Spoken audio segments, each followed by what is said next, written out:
Hi friends, and welcome to another episode of Arctic Money Christian Niemi Risk Reward Matrix. This is something I have done once earlier in this form, and last time we did this was in December of 2023. I will shortly show you what I said about all of the stocks in the Risk Reward Matrix in December, but here on the screen you can see now my updated risk reward matrix after the big jump in, for example, Google stock price that happened yesterday after earnings and probably or then not continues today, as well as Microsoft reported yesterday. So this is where we are right now in 26th of April. So this is my game plan, so to speak, when we go to May 2024 here. And just to explain quickly to you for those of you who haven't seen my risk reward matrix video before, here I have Y and X axes with reward being basically my valuation on the company, that's the reward axis, and then risk axis is how risky I perceive this company to be from an investing perspective, and in that risk I calculate inside the risk also how confident I am in my own valuation of the company. So if I am more confident on my own valuation, it will bring down the risk of any company. But if I think the industry is, for example, a little bit difficult for me, then it's higher in this risk axis. So also with risk, I am not referring to volatility as some business school books would say risk is volatility. For me, risk is the risk of permanently losing your capital in this investment. That's what I mean by risk. So as you can see, I have calculated or actually baked in many stuff in this risk axis, but the reward axis is easier. That's purely my valuation with sufficient margin of safety that I have determined for every company. And obviously, when it's high up on the risk, it's high up on the risk. When it's high up on the reward, it's high up on the reward. And out of these four quadrants you see in front of you, obviously the best place for any company stock to be would be in the bottom right corner. And as you can see in the bottom right corner, with low risk, high reward, we don't have any companies basically. It's completely empty. And usually in the world of investing, this quadrant stays empty. It's rare occasion when you have a company there. And once you have, that should mean you would be buying very heavily that company. That is not the case, and now we get into, now that I have explained to you what risk and reward here is, what I mean by it, we are ready to go. And let me just quickly show you. This is you see on the screen now is the updated situation with some new stocks, which I have marked there for you. And now I switch over to December 17th, 2023, last time I did this. Quickly, what I said to you there, as you can see, this is my log of what I have said before to my viewers of Arctic Money, which I think are the best stocks to buy and which I don't think are good companies to buy at the moment when I'm doing this. So in regards to time horizon, obviously I'm a value investor. Usually this, as Peter Lynch says, usually these investments play out, the theory plays out in 2 to 7 years. So you all know that stocks move up and down everywhere in the short term, but these are my long-term bets, and by long-term I mean 2 to 7 years, where I think the best value is to be found. So this was in December. We had, again, high risk, high reward plays where Alibaba and Flow Traders, they still are. GEO Group has come down in reward, and we will get to that shortly.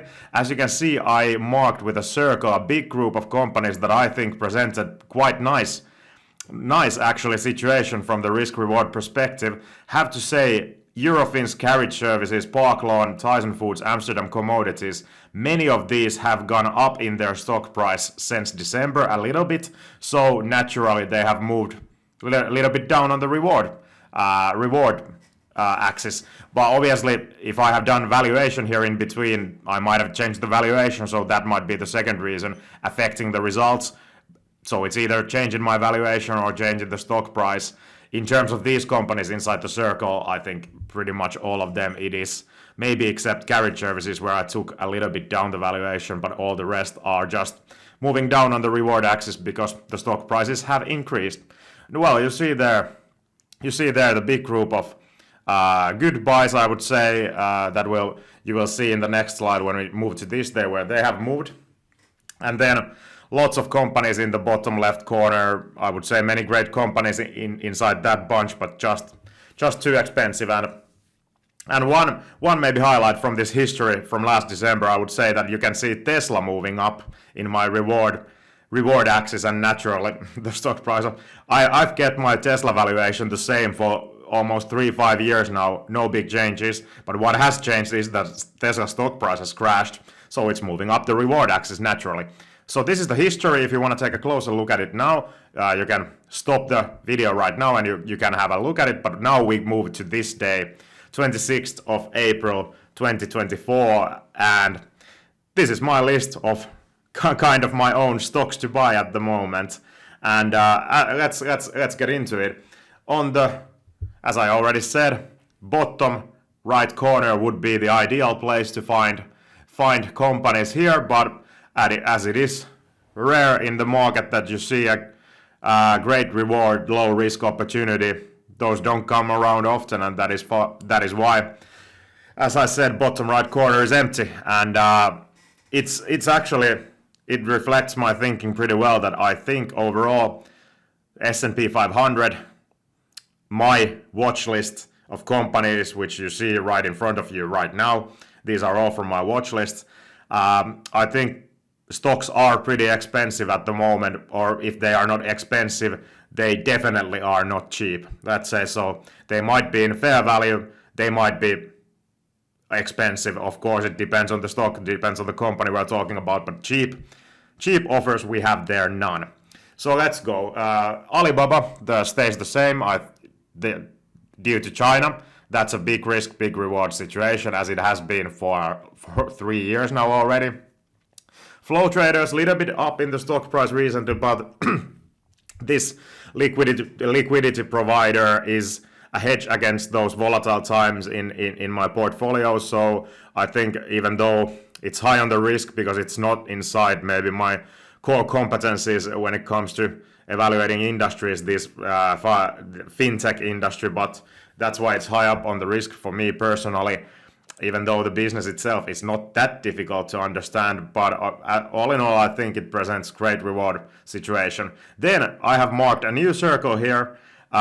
There's Dr. Martens that just saw its stock price crashing. I doubled my position just recently, and it's probably Dr. Martens is the company on my watch list in my portfolio that, in my opinion, probably even presents the best risk-reward opportunity right now. That's a tough statement to say, but I'm going to say it out loud. That's probably the best one I have in my, which I'm paying most close attention to. Obviously, I have Alibaba big position already, so I'm not looking to increase it due to risk management perspective.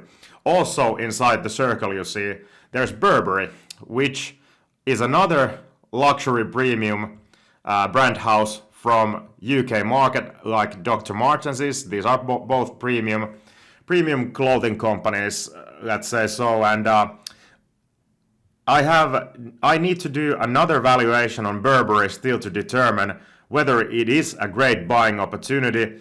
The valuation I have done is with older numbers, and I'm waiting for newer numbers to come in so that I can update it. So that's why I have marked there for you that needs more study. I need to study Burberry more. I haven't bought it in my portfolio. I want to study it more. But what I have seen now, Burberry might present as great as an opportunity at the moment as Dr. Martens. But let's say you will hear more from me later on Burberry. So I'm going to leave it as a teaser there. As said, I don't own Burberry in my portfolio, and before I can do a new valuation and read a little bit more about the company, I won't buy it. But Burberry sounds really exciting right now, let's say so. Then let's touch on other luxury clothing powerhouses. Here you can see on the Riskreward matrix, there's a new company, Kering, which is owns, for example, Balenciaga and Gucci. if I remember correctly. Those are probably the brands many of you know. It's approaching fair value in my opinion, or could be in fair value territory already. Not a big, huge opportunity as Dr. Martens is and Burberry maybe is, but it's something that if somebody would say that Kering is fair value, I would agree. It's fair value probably right now in the market. Then in the lower left corner, I have also done a valuation on LVMH, Louis Vuitton Moet Hennessy, the biggest luxury company in the world.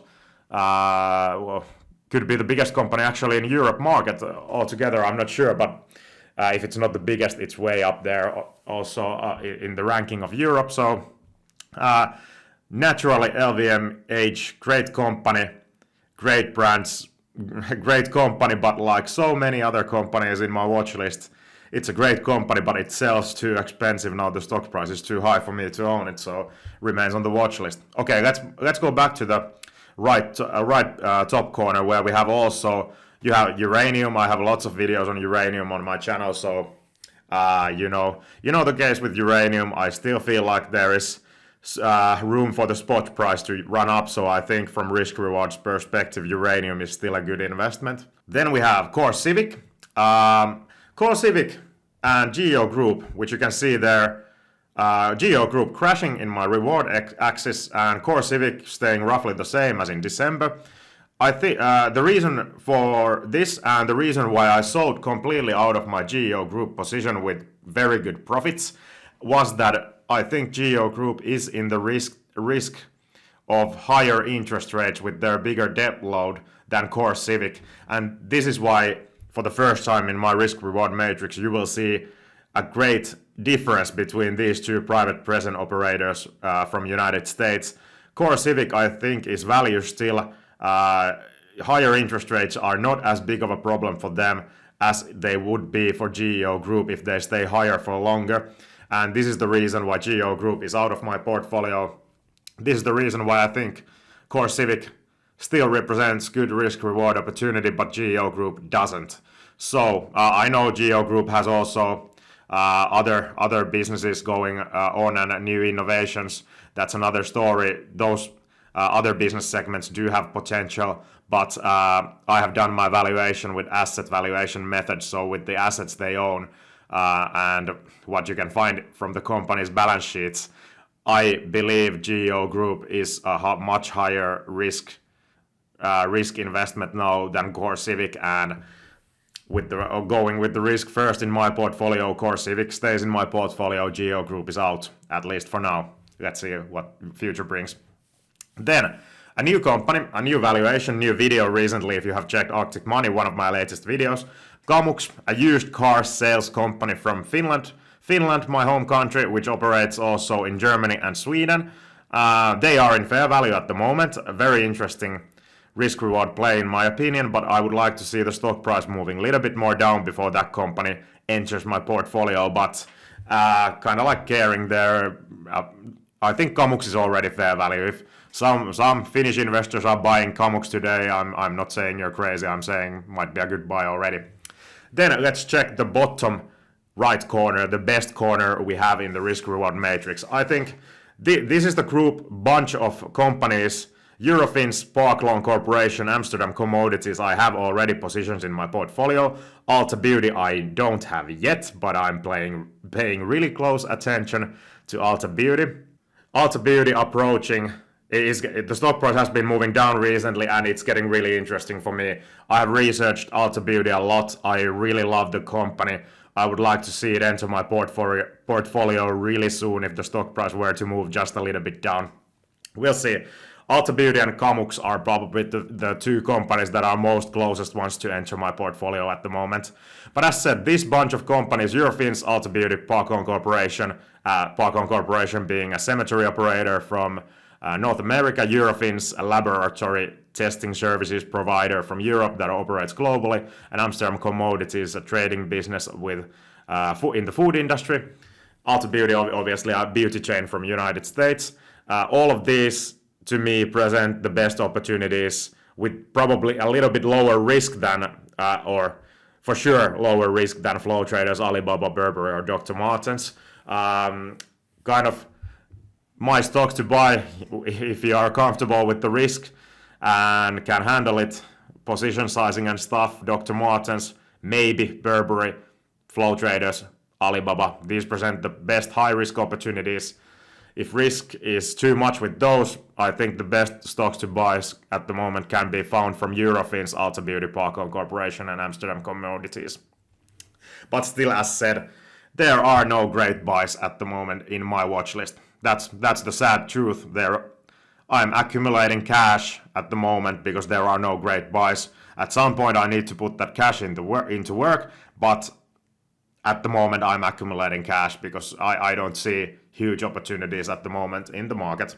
Then, moving to, let's go to bottom left corner where we have Carriage Services, competitor of Parkland Corporation, funeral home cemetery operator, Greggs, the biggest UK fast food chain, Tyson Foods, a meat company from United States, and a company that just smashed the earnings and the stock price went hugely up, Alphabet, Google. Everybody knows Google for sure because you're watching this video on YouTube, which is owned by Alphabet.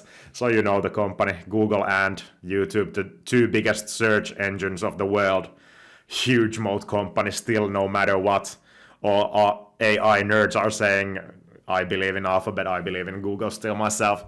These four companies right here, like there when we move a little bit more up to the higher risk side, Kering and Crocs, you know, the sandals maker Crocs, which I made good money with, was it last summer or summer before that? I can't even remember, but has been in my portfolio. This group of companies is, I could say they are trading in their fair value at the moment. Fairly valued companies, not huge opportunities, but if you buy some of these, unlikely that you will lose money in the long term, I would say. Then, let's move to the left upper corner. Geo Group we already talked about. Then we have Tesla there, as I said. Just quickly back to the history. As you can see, Tesla was really bad investment in my opinion in last December, but coming to this day, I was correct. Tesla stock price has crashed, but good news for you, Tesla owners. If there is somebody owning Tesla at the moment watching my videos, good news for you is that Tesla is a better buy today than it was in December. I can tell you that for sure. I think Tesla is a difficult one to value because of Elon Musk, because of his grand visions with the company and stuff. Difficult for a value investor to me to value, but still, I believe I can do it. And you can go and check Arctic Money, my YouTube channel. The last 3 or 4 years I have been 3 years doing these videos. Go and have a look. Every Tesla video I have done, everything I have said has come true. I have been absolutely spot on that Tesla has been throughout the last 3 years overvalued all the time. And I'm saying it is still overvalued today. It is not a buy. It's not a buy for me.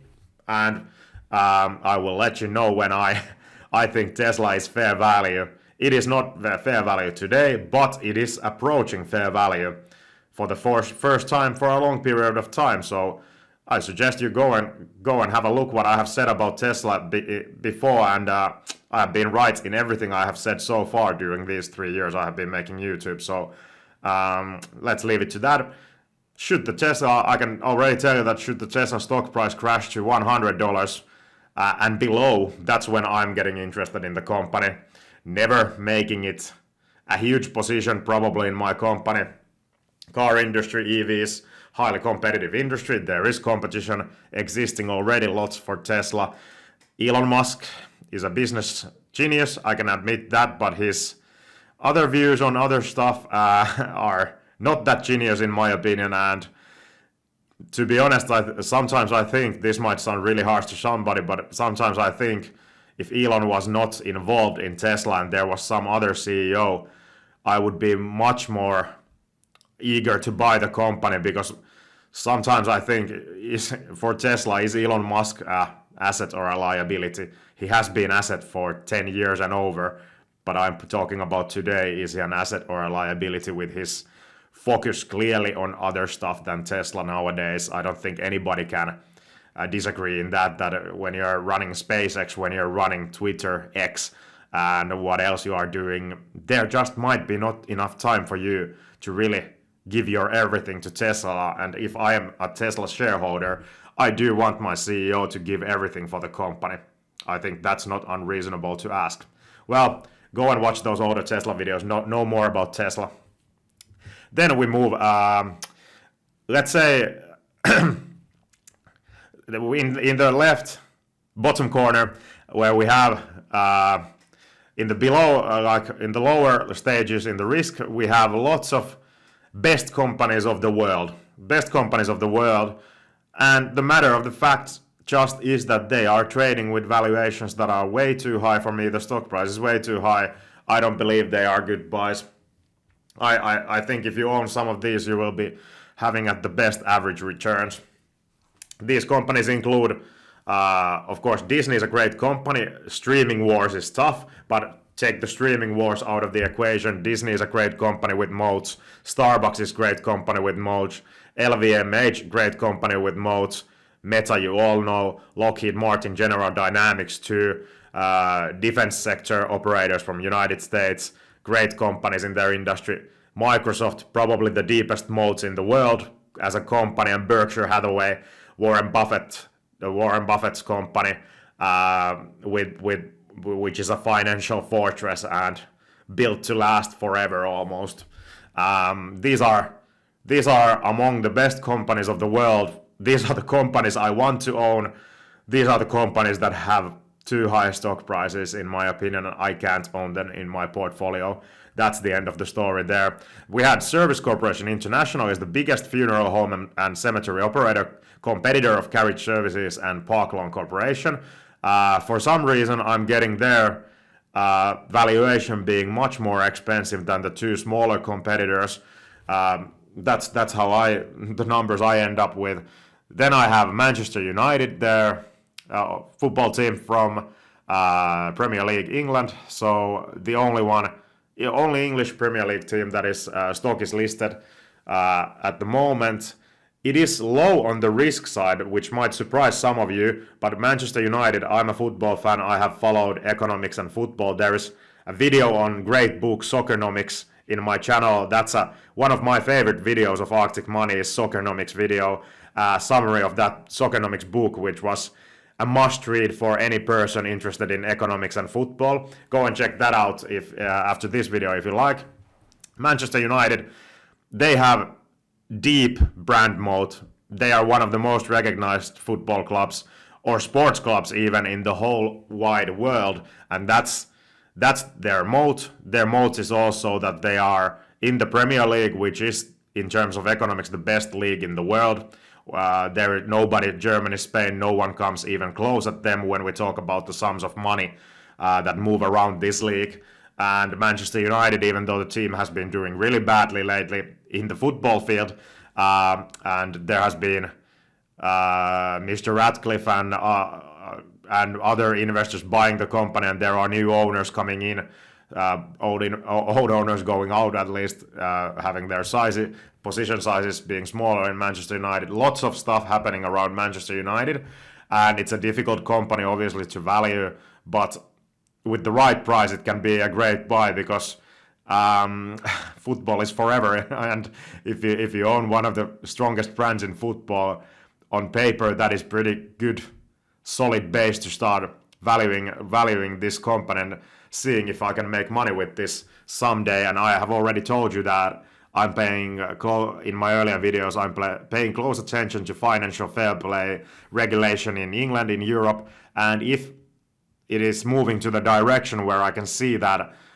football teams in Europe contexts become businesses that actually want to start making profit and not losses all the time, with some new owner coming and paying all those losses, and here we go again. If it becomes a smarter business, let's say so, the whole industry, there might be money to be made with Manchester United, but that's a story for another day. And the last one in the risk-reward matrix, Harvia, Finnish sauna company operating in Europe, operating in the United States too. I have to say, like I had my valuations, I think Harvia went during recent times as low as 12 euros per share. I had my valuation that I probably would have bought a little bit, maybe in 10 euros, and bought more in 80 euros. Never went that low, never owned Harvia, but to be honest, I can't remember now what is my valuation. I'm throwing that maybe the fair value is somewhere around 16 euros for me, or 15 if I'm 14, something like that is my newest valuation, where I think is the fair value for the company when it becomes interesting for me to maybe invest in Harvia for the first time, a little small amount of money. But the company is now trading at 40 euros per share. I think it's the worst company in terms of valuation on my watch list at the moment, as you can see from this risk reward matrix, and I'm really struggling myself to understand. The Finnish market has been doing poorly during the last 1 or 2 years. I really don't understand why Harvia is trading with such a high stock price. It's completely like, even if it were to crash 50% tomorrow, I would not still not buy it myself. I'm thinking maybe I'm making some mistake with Harvia, there's something I don't understand, or then this company is again approaching meme stock territory in Finland, my home country, where it was trading at the best somewhere around 60 euros and above levels when we had the pandemic craziness going on with the stocks, sky high valuation, ridiculous valuation, and I would say the valuation is pretty ridiculous even today, and I'm just thinking, where am I going wrong with this one? But we'll see what happens with Harvia.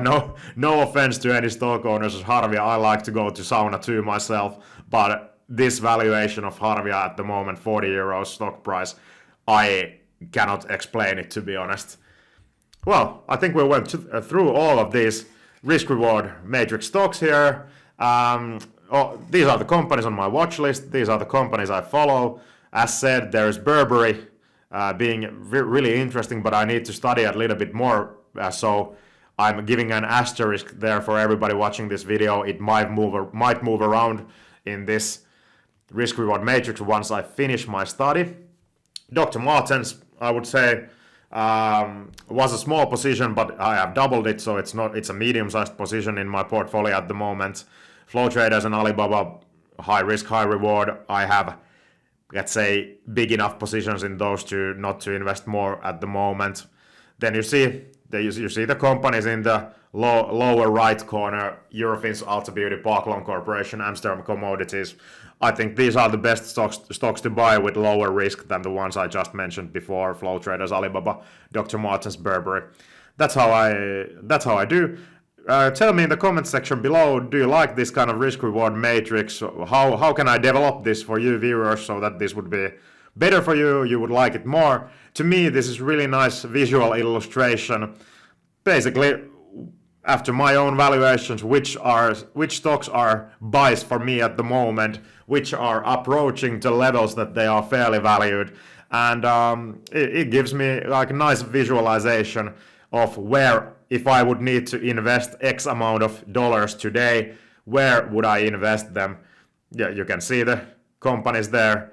As I just told them, those would be the best risk reward opportunities in my opinion. Let me know in the comment section below which companies you agree with me, which companies you disagree with me. Like the video if this video gave value to you, subscribe to the channel Arctic Money to show support, and I keep on doing these videos also in the future. Thanks for watching this lengthy video. See you in the next video, and bye bye.